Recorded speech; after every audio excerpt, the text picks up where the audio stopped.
اور جو مجھے سن رہا ہے سب کو میرا بہت سلام۔ اور ایک بہت ہی خوبصورت صبح کا آغاز ہو چکا ہے اللہ کے نام سے، اور اللہ کی نام سے میں نے اس صبح کا آغاز کیا ہے اور نماز پڑھی ہے، اور میں نے اس نماز میں اپنے رب سے دعا کی ہے کہ جو مجھے دیکھ رہا ہے یا جو میری بہنیں پریشان ہیں، اللہ تعالیٰ ان کی ہر پریشانی کو آسانیوں میں بدل دے، اور ان کے حق میں جو بہتر معاملات ہیں نا وہ فرما دے، اور ان کے لیے ہر معاملے میں، زندگی کے ہر معاملے میں، ان کے گھر کے معاملات میں اللہ تعالیٰ آپ کی، ہماری، ہم سب کے لیے آسانیاں اور بہتریاں فرما دے، اور ہمیں دین پہ چلنے والا بنائے۔ آمین ثم آمین۔ اس کے ساتھ ہی ابھی جو ہماری پیاری سی صبح ہو گئی، اس کے اوپر ہم لوگ آج بہت ہی ایک خاص ٹاپک پہ بات کریں گے۔ اگر آپ لوگوں کو بھی اپنے گھر پہ نیگیٹیوٹی فیل ہوتی ہے تو اس کو ہم کیسے چینج کر سکتے ہیں، اور اپنے گھر سے اس نیگیٹو چیز کو، نیگیٹو وائبس کو ہم کیسے ختم کر سکتے ہیں، اس کے اوپر ہم بات کریں گے۔ لیکن اس سے پہلے میں اپنی اس ونڈو کا جو پردہ ہے، جو نیٹ کا پردہ ہے، وہ لگا لوں، کیونکہ مجھے صبح یہ اپنی ونڈو، کیونکہ میں نے کرٹنز دھوئے تھے، اپنا جو نیٹ کا اس کا جو پردہ تھا وہ دھویا تھا، اور مجھے یہ بالکل بے رونق سی اور بڑی الجھن سی ہو رہی تھی اسے دیکھ کر۔ تو میں نے کہا چلے سب سے پہلے جو ہے ہم اس کو پردے کو لگاتے ہیں، اس کے بعد بچوں کو اٹھائیں گے، ناشتہ بنائیں گے اور ان کو اسکول کے لیے ریڈی کریں گے اور ان کو اسکول بھیجیں گے، اور ساتھ ساتھ آپ کے ساتھ کچھ اچھی سی گپ شپ کریں گے اور بات کریں گے اپنی چھوٹی چھوٹی سی باتوں کے اوپر، جس کو ہم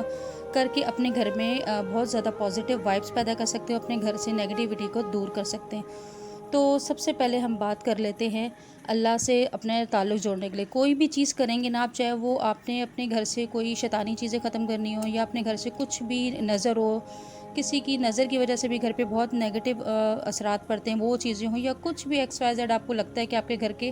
چیزیں بنتے بگڑ جاتی ہیں، تو اس کے لیے سب سے پہلے جو چیز ہے نا، سب سے پہلے تو آپ نے نماز پڑھنی، نماز نہیں چھوڑنی۔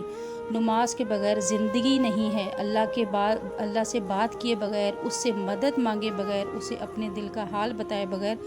ہم اس دنیا میں کیسے زندہ رہ سکتے ہیں؟ نماز بہت بڑی نعمت ہے۔ اگر نماز نہ ہوتی تو پریشانی کے مارے ہمارے دل دماغ پھٹ جاتے۔ وہ نماز ہی ہے جس کہ جب بھی کوئی پریشانی آتی ہے تو ہم وضو کرتے ہیں، فوراً اللہ تعالیٰ کے سامنے سجدے میں جا کر گر جاتے ہیں اور اس کے سامنے رو لیتے ہیں، اور اس سے اپنے دل کا حال ڈسکس کر کے اپنا دل ہلکا کر لیتے ہیں، کیونکہ ایک وہی ذات ہے جو ہماری سنتا ہے۔ اور پھر وہ اس احساس کے ساتھ جائے نماز سے ہم اٹھتے ہیں کہ اللہ نے ہمیں سن لیا، ہم اسے اپنا بتانے آئے تھے، اور بتا کر ہم نے اس نے اپنے دل کی ساری بات اللہ سے شیئر کر لی۔ نماز دل کو عجیب سا سکون دیتی ہے، ایسا سکون جو اس دنیا میں کسی اور چیز میں نہیں ہے۔ آپ یقین کریں، نماز ایک ایسی چیز ہے کہ اب دنیا میں کہیں بھی چلے جاؤ، آپ کو وہ سکون، وہ احساس کہیں نہیں ملے گا جو آپ کو نماز میں ملے گا۔ آپ کبھی ہم لوگ نماز پڑھتے ہیں نا، پڑھنے میں اور دل سے پڑھنے میں فرق ہوتا ہے، تو آپ لوگ نماز کو پڑھنا، دل سے پڑھنا سیکھیں۔ تو یہاں پر میں نے اپنا کرٹن لگا لی اور اپنے بچوں کے لیے یہاں پہ ناشتہ وغیرہ ریڈی کر رہی ہوں، اور ساتھ ساتھ بچوں کے لیے صبح کیونکہ میرے بچوں کا تھوڑا سا وہ ہوتا ہے، ایک بیٹے کو چائے چاہیے ہوتی ہے لازمی، کیونکہ اگر وہ چائے نہ پیے تو اس کے سر میں درد ہو جاتا ہے، وہ تھوڑا سا عادی ہے چائے پینے کا، میرا بڑا بیٹا، اسے صبح پراٹھا اور چائے چاہیے ہوتا ہے، یا ساتھ انڈا ہو جائے، کیونکہ اسے اب وہ بڑا ہو گیا ماشاءاللہ، بچے بڑے ہو جاتے ہیں تو بچوں کے نخرے بھی شروع ہو جاتے ہیں، تو انہیں لنچ لے کے جانا اسکول میں بالکل پسند نہیں، تو وہ لنچ نہیں لے کے جاتے۔ اور چھوٹے بیٹے نے کیا کہتے ہیں، دودھ اور وہ کھانے تھے، کیا بولتے ہیں یار اس کو، چوکوس جو ہوتے ہیں وہ کھانے تھے، لیکن پھر مجھے تھا چوکو سے پیٹ تو بھرے گا نہیں، تو پھر میں نے اس کے لیے بھی پراٹھا چائے بنا دیا، ساتھ انڈا بنا دیا، میں نے کہا چلو چوکو سے اگر کھانے ہو تو ساتھ ایکسٹرا بنا دیتی ہوں، لیکن اس نے کہا نہیں میں آ کے کھا لوں گا، تو چوکو چلو وہ شام میں کھا لے گا۔ تو یہ ہم ناشتہ وغیرہ بنائیں گے، صبح نماز پڑھ کے اللہ تعالیٰ سے راضی کر کے دل کا سکون آ جاتا ہے، اس کے بعد آپ کوئی کام کرتے ہیں نا، ایک سکون ہی الگ ہوتا ہے، اس کام کرنے کی بات ہی کچھ الگ ہوتی ہے۔ تو بات کر رہے تھے کہ ہمارے گھر میں اگر نیگیٹو وائبس ہیں تو ہم اسے کیسے ختم کر سکتے ہیں، اگر آپ کو لگتا ہے نا کہ آپ کے گھر میں کچھ ایسی چیزیں ہیں جس سے آپ کو اچھا فیل نہیں ہو رہا اور آپ کے گھر میں سکون نہیں ہے، تو سب سے پہلے جو آپ صبح میں جس ٹائم اٹھتی ہیں نا نماز پڑھنے کے بعد، جس ٹائم ہم لوگ اس طرح، جیسے کہ اس وقت میں اپنے بچوں کے لیے ناشتہ بنا رہی ہوں، تو ایسے ٹائم پہ آپ لوگ کوشش کیا کریں سورہ بقرہ، اگر آپ پڑھ سکتی ہیں تو بہت ہی بیسٹ ہے، اگر آپ نہیں پڑھ سکتی ہیں تو آپ موبائل پہ یا کسی بھی اسپیکر وغیرہ جو بھی آپ کے پاس اویلیبل ہو اس میں، یا موبائل پہ ہی لگا دیں، تھوڑا سا جتنی ہو سکے تھوڑی سی تیز آواز میں لگائیں اور لگا کر اسے سنیں،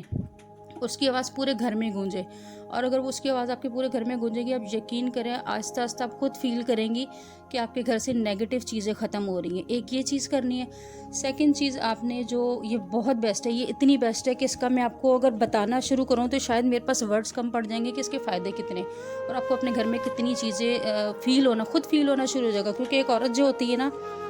اس کو اپنے گھر کی نیگیٹو چیزوں کا اور پازیٹیو وائبس کا دونوں کا ایزیلی پتہ چل جاتا ہے۔ وہ فیل اسے ہونا شروع ہو جاتا ہے کہ میرے گھر میں کچھ تو گڑبڑ ہے، کچھ تو گڑبڑ ہے، وہ فیل ہو جاتا ہے۔ مجھے ہو جاتا ہے تو آپ لوگوں کو بھی لازمی ہو جاتا ہوگا۔ تو اب یہ چیز پڑھیں۔ دوسرا، ایک رات کو سونے سے پہلے یا عشاء کی نماز کے بعد سورہ بقرہ کی جو آخری 2 آیات ہوتی ہیں نا، ان کو آپ نے اول آخر درود شریف کے ساتھ 11 بار پڑھ کے سونا ہے، یا 7 بار یا 11 بار۔ آخری سورہ بقرہ کی آخری 2 آیات 11 بار یا 7 بار درود شریف کے ساتھ پڑھنا ہے، پڑھ کے سونا ہے۔ انشاءاللہ آپ کے گھر سے ہر چیز ختم ہو جائے گی۔ اور ایک اور چیز جو میں نے کچھ عرصے سے میں کر رہی ہوں اور مجھے لگتا ہے کہ الحمدللہ اس کے بھی بہت ہی بہترین اور اتنے اچھے وہ ہیں کہ ویسے تو خدا سے رشتہ آپ کو جتنا بھی مضبوط ہو وہ آپ کو فائدہ ہی دیتا ہے، اس کے لیے تو میرے پاس کوئی ورڈز ہی نہیں، لیکن ہم لوگ ہی غافل ہو جاتے ہیں نا، ہم لوگ ہی غافل ہیں، ہم لوگ غفلت میں پڑ جاتے ہیں، ہمارے اچھی چیزیں ہوتی ہیں تو ہم لوگ بھول جاتے ہیں اللہ تعالیٰ کو، اللہ تعالیٰ سے اپنے رشتے کو کمزور کر دیتے ہیں۔ پھر ہم لوگ گلا کرتے ہیں کہ اللہ نے ہمارے ساتھ ایسا کیا۔ اللہ نے ہمارے ساتھ کچھ نہیں کیا، ہم خود کرتے ہیں جو کرتے ہیں اپنے ساتھ، جو کرتے ہیں ہم لوگ اپنے ساتھ خود کرتے ہیں۔ تو اور اس کے ساتھ آپ نے اگر ہو سکے، ڈیلی نہیں کر سکتے ہفتے میں 1 بار کریں، ہفتے میں نہیں کر سکتے مہینے میں 1 بار کریں، کہ سورہ بقرہ کو آپ نے پورا پڑھنا ہے اور کسی پانی کی بوٹل پہ دم کر لینا ہے، اور دم کرنے کے بعد اس بوٹل سے پانی کے اپنے گھر کے ہر پانی میں اس کو ایڈ کر دے، چاہے وہ کولر ہو، چاہے وہ سالن بنانے کا پانی ہو، چاہے وہ کھانا کھانے کا ہو، یا مطلب کھانے پینے کی جتنی بھی چیزوں میں جو بھی پانی یوز ہوتا ہے اس میں وہ ایڈ کر دے، تاکہ ہر چیز اس سے آپ یوز کریں۔ تو آپ کے اپنے گھر میں خود فیل ہوگا کہ آپ کے گھر سے نیگیٹیوٹی جا رہی ہے اور ختم ہو رہی ہے، آپ کو خود فیل ہوگا۔ اور دوسری چیز یہ کہ جیسے اب ہم لوگ اللہ تعالیٰ کے آگے نماز پڑھتے ہیں، جب آپ کوئی پریشان ہوتے ہیں، آپ خود بتائیں، میں اپنا بتاتی ہوں کہ جب میں پریشان ہوتی ہوں یا میرا دل پریشان ہوتا ہے نا، میں جا نماز بچھا لیتی ہوں اور اللہ تعالیٰ سے اپنے دل کی ہر چیز کر لیتی ہوں۔ آپ لوگ بھی کبھی یہ کر کے دیکھیں۔ اگر آپ لوگوں کو لگتا ہے نا کہ ابھی آپ پریشان ہیں، آپ کے دل میں کوئی تکلیف ہے، کوئی شکوہ ہے، کوئی گلہ ہے، تو آپ لوگ نماز پڑھیں۔ نماز کے ساتھ 2 رکعت نماز کے نفل کے پڑھیں، اور اس نفل پڑھنے کے بعد سجدے میں جائیں، سجدے میں جا کے دل کھول کے رو لیں، یا اللہ تعالیٰ سے دل کھول کے جتنی بھی آپ کو تکلیف پریشانی اللہ تعالیٰ سے کریں، اکیلے میں اللہ تعالیٰ سے کریں، کیونکہ آپ لوگوں سے کریں گے نا تو لوگ آپ کی اس پریشانی کو کہیں نہ کہیں کیش کرنے کی کوشش کریں گے، وہ کبھی آپ کو فائدہ نہیں دے سکتے۔ دنیا کا یہ ایک مزاج بن چکا ہے کہ وہ ہمیشہ آپ کی تکلیف کو کیش کرنے کی کوشش کرتا ہے، ہر بندہ آپ کی مشکل وقت کا فائدہ اٹھانے کی کوشش کرتا ہے۔ ساتھ دینے والے بہت کم ہوتے ہیں، بہت ہی کم، نہ ہونے کے برابر لوگ رہ گئے، لیکن ہے، ایسا نہیں کہ نہیں ہے لوگ، لیکن بہت کم ہے۔ تو بہتر ہے کہ ان لوگوں سے وہ ڈسکس کرنا، یا وہ کل آپ کو اس سے تنگ کریں یا آپ کے لیے اور مشکلات پیدا کریں، ایک بار آپ لوگ اللہ تعالیٰ سے بات کر کے دیکھیں۔ آپ یقین کریں، آپ کا جب آپ وہ سارا دل کا حال اپنے رب سے کر کے اٹھیں گی نا، جب آپ جا نماز سے اٹھیں گی تو آپ کو ایسا لگے گا کہ آپ بالکل اپنے آپ میں ہلکا فیل کریں گی۔ ایسا لگے گا جیسے کوئی دکھ جو تھا نا، وہ اگر کم نہیں ہوا نا تو وہ رہا بھی نہیں،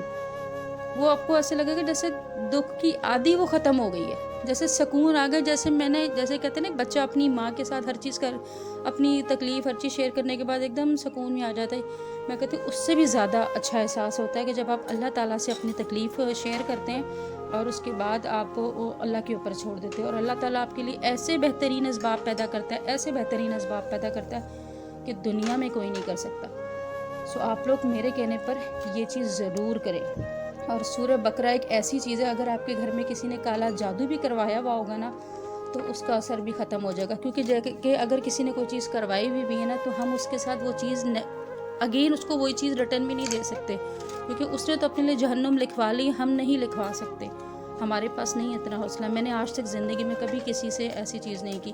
یہاں تک کہ آج کل ہمارے ملک میں عورتیں اتنی مطلب ایمان کی کمزوری ہوگی کہ ذرا سی چھینک بھی آ جاتی ہے نا تو فلاں بابے کے پاس گئے تھے، اس نے بول دیا یہ ہو گیا وہ ہو گیا۔ بھائی کوئی کچھ نہیں جانتا، اللہ کو پتہ ہے، اللہ کے علاوہ کسی کو نہیں پتہ۔ میں نے آج تک کبھی کسی کے پاس نہیں گئی، مجھے کبھی بھی کچھ بھی فیل ہوا نا کہ میرے ساتھ کچھ چل رہا ہے یا میرے ساتھ کوئی معاملات ہے یا کوئی مسئلہ ہے، میں نے صرف اللہ کو یاد کیا، جہاں نماز کے اوپر بیٹھ کے دعا کی، نماز پڑھی، اللہ سے مانگا، اور سورہ بقرہ پڑھی. اسی طرح قرآن پڑھ کے آپ لوگ، قرآن سے آپ کو ہر چیز ملتی ہے، ہر چیز کی. دنیا کی کوئی ایسی چیز ہی نہیں ہے یا کوئی ایسا مسئلہ ہی نہیں جس کا سلوشن قرآن سے نہیں ملتا. آپ کو ہر چیز کا سلوشن حل یہیں سے ملے گا. اور اللہ تعالیٰ جب آپ لوگ نماز پڑھتے ہیں نا، نماز پڑھنے کا سب سے بڑا بینیفٹ یہ ہوتا ہے کہ آپ کے اوپر جو بھی کوئی نیگیٹو چیز کرنے کی کوشش کرے گا، یا کوئی نظر، حسد یا جلن یا کوئی بھی چیز آپ کے ساتھ کوئی بری چیز ہے نا، وہ آدھی تو ویسے ہی ختم ہو جاتی ہے جب آپ نماز پڑھتے ہیں. کیونکہ جو نماز پڑھنے والے انسان کے اوپر ایسی چیزیں صحیح معنوں میں اثر نہیں کر پاتی ہیں. تو یہ ہماری کمزوری ہے کہ ہم لوگ نماز ٹھیک سے پڑھتے نہیں ہیں، جس کی وجہ سے چیزیں ہمارے پر حاوی ہو جاتی ہیں. تو ہمیں ہی اپنے آپ کو کہیں نہ کہیں درست کرنا ہے، اپنی غلطیوں کو صحیح کرنا ہے، تاکہ ہمارے اندر کیا، ہمارے گھر سے، ہمارے بچوں سے، ہماری فیملی سے ایسی چیزیں دور رہیں، اور اللہ سے تعلق گہرا کرنا ہے. یہ نہیں میں کہتی کہ کون کیا ہے، ہر انسان کا اپنا اپنا مذہب ہے، ہر انسان کا اپنا طریقہ مانگنے کا. جس کا جو طریقہ وہ اسی طریقے سے اللہ تعالیٰ سے اپنا رشتہ کا مضبوط کرے. مانگتے تو سارے اینڈ آف دا ڈے جو ہے مانگتے سب اللہ تعالیٰ سے ہی. دینے والی ذات سب کو ایک ہی ہے، دینا سب کو ایک ہی نے، بس مانگنے کا تھوڑا سا طریقہ الگ ہے. تو بس یہی تھی میری آج چھوٹی سی ویڈیو. اگر آپ لوگوں کو پسند آئی ہو تو چینل کو سبسکرائب کیجیے گا، ویڈیو کو لائک کیجیے گا، اپنا اوپینین مجھے کامنٹ باکس میں ضرور دیجیے گا. ہو سکے تو مجھے دعاؤں میں ضرور یاد رکھے گا، کیونکہ دعائیں وہ کر جاتی ہیں جو کوئی نہیں کر سکتا. میں آپ کو پہلے بھی یہ بات ویڈیو میں بول چکی ہوں کہ دعاؤں میں وہ طاقت ہے جو دنیا کی کسی چیز میں کوئی طاقت نہیں ہے. دعائیں آپ کو کہ زندگی کی ناکامیوں کو کامیابیوں میں بدل دیتی ہے. تو بس ہو سکے تو مجھے دعا میں یاد رکھے گا. انشاءاللہ آپ سے نیکسٹ ویڈیو میں دوبارہ ملاقات ہوگی کسی اچھے سے ٹاپک پہ، کسی اچھی بات کے ساتھ. اور اپنا اوپینین مجھے کامنٹ باکس میں ضرور دیجیے گا. اللہ حافظ.